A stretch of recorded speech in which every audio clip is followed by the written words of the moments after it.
талархлаа илэрхийлэх нь. Есүсийг Битанд уян өвчтэй Симоны гэрт тугалж байхад гөлтгөн нь савтай цэвэр нардын их үнэтэй үнэр тос барьсан эмэгтэй орж иржээ.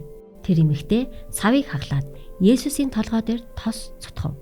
Маш үнэтэй цэвэр нардын тос байсан учраас зарим дагалдагчид эмэгтэйн үйлдэл дургуйлхиж байлаа. Хэрвээ арай хямд тос байсан бол тэднийх ач холбогдол өгөхгүй байх байсан.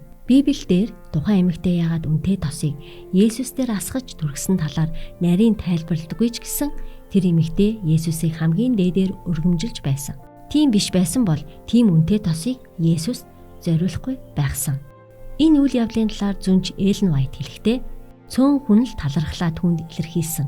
Хэрв тэгээгүйсэн бол Христэд юу нүн цэнтэй вэ гэдгийг илэрхийлэхдэггүй байхсан. Өөрөөр хэлбэл түүний алдрын төлөө өөрийгөө үгүйсгэж өөрийгөө зориулах нь гэсэн талархлын нэг хэлбэр юм. Өгч буй зүйлийн үнц нь бидний Христэд ямар төвшин талархаж байгааг илтгэдэг гэж бодож үзэж байсан уу?